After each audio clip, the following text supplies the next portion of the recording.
Good morning. Top of the morning to ya. How are you? I'm doing swell, thank you. How are you? Good. Good, good. Um, I went to the dentist yesterday for the very first time in an embarrassingly long time. Didn't you say it was like 8 to 10 years or something? I feel like on the stream, I have a better relationship with our family members sometimes than I do on the radio. Like sometimes we can be a little more intimate here than we can be on the radio. 8 to 10 years may be a little bit of a fib. Okay. And how did it go for you? So 8 to 10 years might actually be closer to like 15 to 17 years. And it went surprisingly better than I thought it was going to go. Like, way Me better too. than I thought it was going to When go. you told me kind of what like happened at the dentist, like I thought you would have a whole entire yuck mouth. Yeah, no, not me. Because I am very vigilant. I'm very vigilant about brushing my teeth. Like, I don't want bad breath. I don't want, awful teeth. Just like, don't do drugs, kids. Like in my mid 20s, like I was doing a whole lot of things I shouldn't be doing. And so I didn't take care of I wasn't really taking care of myself. And then once I stopped doing those things, I just thought that things would magically get better, which is, I guess, what men do. And then that didn't work. And so then I had a porcelain tooth all the way in my very, very back, and it fell out, and I swallowed it a couple of days ago. And I thought, well, I guess this is a sign telling me to go to the dentist. Yeah, maybe you should after swallowing the tooth. How that ended up is something that we don't need to discuss, but I'm sure that was fun for you. Yeah, you don't talk about the end game on that one. No. So no, it was, you know what? It was surprising. My teeth feel really weird right now because I haven't had cause, like I said, I brush my teeth. I take care of my teeth. I just haven't had like a professional cleaning in a long time. And so like they're all like slick and good feeling right now. Yeah. Yeah.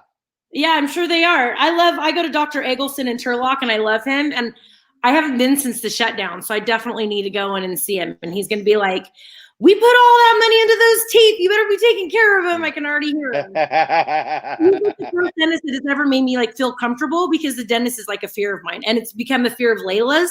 She didn't get that when she was with me though. She got that. She's always had that. And because I try to make it be like, oh, it's a good thing. Joey's cool. Layla, she has the fear though. Yeah, it's it's funny to me how we try and take these awful experiences, which by the way was not an awful experience. And I'm not getting paid to say this. I'm paying all of my own deductibles on this one, but Dr. Rosenbaum and Modesto, when I put that I was going there, like a whole bunch of people blew my feet up. Like, I love this guy. He's awesome. They were great. Uh, but if I were a dentist, because my biggest pet peeve is that they always tell you to keep flossing, floss more, floss more, floss more, floss more. If I were a dentist or a hygienist, you know what I wouldn't do? I would not floss my patient's teeth when they come in to see me. I would assume that every patient coming in to see me is exactly like I was yesterday, where I'm like, I haven't been to the dentist in 15 years. Quick, let me floss real quick so they can't tell that I Yeah, haven't been the flossing. morning of. I have done that since I was a kid. Like if I brush my teeth really good this morning, the Right. dentist will notice that I've been not taking care of them. And I always, my kids, it's like my karma because I'm like, just brush your teeth. Like, why is it so? And then now, like, feel my parents' pain. Right. It's been a decade and a half, but let me emergency floss real quick because you, professional dentist, aren't going to be able to tell that I haven't been flossing regularly. Okay. So anyway, yeah, it was cool. It was cool. We had a good time. We had a lot of fun. Awesome. Awesome. All right. Well, I got it. My kids are getting ready for school. I have another kid dad picking them up every single morning this week because I watched his kid yesterday. And I told him that he didn't owe me anything, but if he's going to carpool and pick up my kids every morning, I'm all in on that. Oh, so you have somebody grabbing your kids this morning, so you don't have to go out and do it. No. Whoop, whoop, whoop, whoop. I know. Whoop, And he's like, I'll take them to school for you every day this week. And I'm like, okay, sounds good. That's, you know what you do there. You know what you do there. You really like you play up the, oh my God, this week, thank you so much. It has been so tough. I don't even know what I'm gonna do next week. How am I gonna do this next What week? will I do with myself? And then just keep laying it on thick. Like, I mean, if you're on the way, eventually he'll just get into a habit of just picking your kids up. I would hope so. You need to click train him. Like every time he picks your kids up, go and then give him a snack. So like today when he pulls in to pick your kid up, go and then like give him like a Mento, you know? That'll help the carpool continue. Start throwing Mentos at him. You earned this. You earned this. Click train. Yep, Alejandra. Hey, where's Ian at on those tamales, Alejandra? Yeah, Alejandra, where's my tamales at? Where? Hey, you know what? I don't get my new tooth for another week. I need something kind of soft. Like, Alejandra, where's my tamales at? I'm staring at the screen like you're gonna click up an answer from her any moment now. She is. I bet she'll reply. Alejandra's good. I know she will, but like I'm waiting for the computer to talk back to me. Basically, is what's happening right now. Alejandra, where's my tamales? And wait. And wait. Oh man. So have you ever had like a service person? Because I had Comcast out at my house on last Friday because my modem was down. Yeah. I pulled my Christmas tree up and I'm like, look, he goes, sister, you couldn't even imagine the things that I've seen. So like before a service guy comes to your house to fix or do anything, do you clean up or you just not care? Yeah, I absolutely clean up. Yeah, because my whole bottom floor is all full of laundry. And I'm like, how am I going to get all of this cleaned up before he gets here? Never mind. I'll take it a step further. If I'm having company over and I haven't taken care of my backyard, which is more often than not, I'll take my wheelbarrow and some of my tools and I'll put it like in your sight line when you walk through the playroom, when you look out in the backyard. So I can say, my backyard's a wreck right now. I'm like about halfway finished. So like we can go back there, but there's not a whole lot of space because I'm doing so much work. Yeah. But really, I just haven't taken care of anything. And so that's my excuse. So I've got a wheelbarrow that's on the side of my house right now that has like a pole saw and it's got a bucket and some gloves and stuff in there.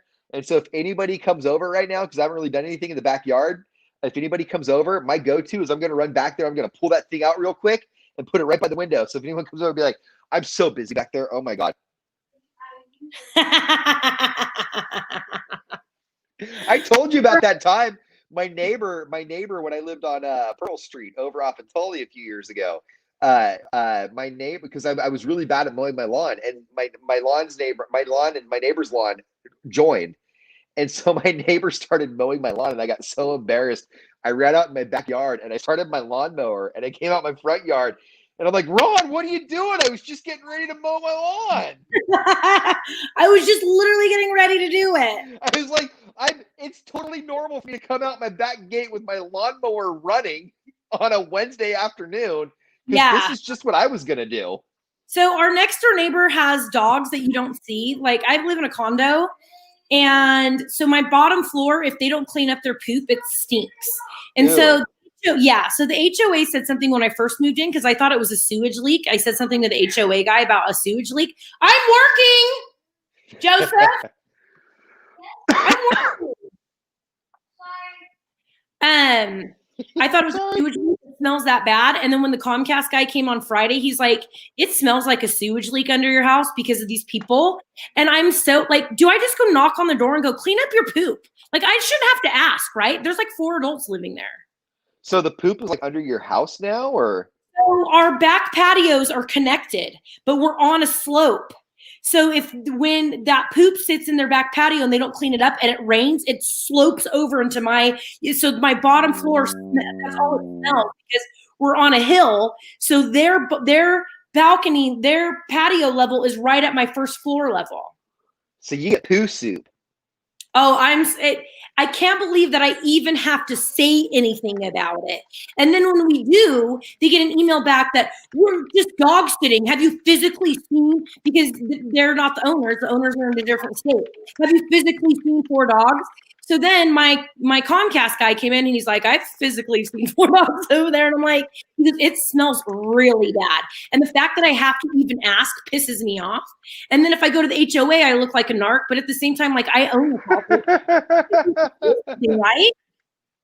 You say something. You definitely say something. Like, okay, like I because shouldn't even have to make a complaint to the HOA.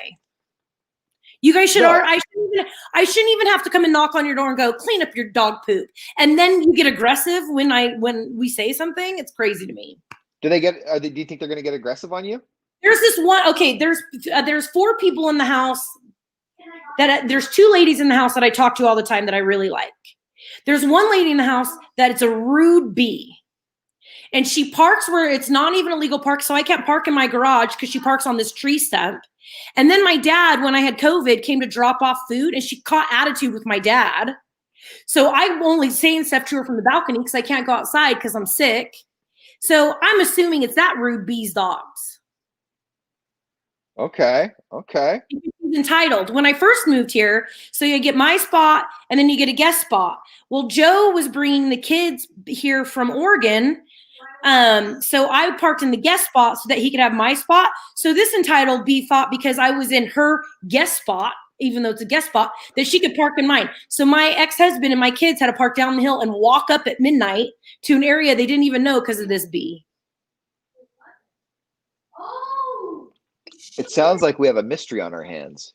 No, it's her. There's 2 ladies in that house that I like. And when I walk the kids out this morning to get their carpool, I'm gonna go, can you guys clean up your poop to the one I actually like? I was hoping there was a mystery because I wanted to solve a mystery, but it sounds like you have it pretty well figured out. And I know that they listen, so maybe we could talk about it on the air. The one chick in the chat, I don't like her. She has a super attitude entitlement problem. So there's 4 people. Are they like all roommates? Is it a family? Is it like 4 people? There's 5 adults and 2 or 3 children. How old are the adults? There's 3 that look about 10 years older than me, and then there's 2 that look about 10 years younger than me. I think there's a mom and son and Think you guys can have them over for like a game night, and then after game night is over, and then like let them beat you, and then when game night is over, look at them sheepishly and be like, "Hey, can you clean up your poo, please? I'll let you beat me at Scrabble." The 2 ladies the 2 ladies I talked to are big fans of the show. Like I gave their little kids little K-Hop sweatshirts, and I talk to their little ones all the time. But somebody's got to clean up that poop because it's nasty. Yeah, no, that's gross. And I'm assuming it's this chick that I don't like. Now as a avid amateur disc golfer, I can attest to the fact that poo on the ground is not cool. Pick it up because disc golfers everywhere are stepping in your dog's poo, and it's not okay because we use open-toed shoes sometimes because we're hippies. I can't believe it has to be mentioned multiple times. I can't believe it had to be mentioned once, let alone multiple times. Yeah. I mean, so like, what do they do? Like they just let the dog go on the back patio, and then it goes down the hill and it poos, or the dog is like going on their back patio. I'm assuming it's like a concrete back patio. Yeah. And it's just going on the concrete back patio and pooing, and they're just leaving it there. Yeah. Ew. So the HOA guy, like took a picture and sent it, and they're still like, they're dog sitting. Have you physically seen? No, this has been going. I've been living here for 8 months. So unless somebody's out the country for a long time and can't come back. Well, I mean, that's a whole other issue is if they're just dog sitting and they're leaving dog poo on their back patio for 8 months, that's a health hazard. Yeah. And if it smells that bad in my house, I can't imagine what it smells like over there. Ew. I take it back. Don't have them over for game night. Because they're gonna get something in your house. Don't have them over. They're not allowed over. I bar them. They're not allowed at Madden's house. Nope. All right. I'm getting my kids ready for school, make some lunches and stuff, and get back on the air. So bye, you guys. Bye, guys.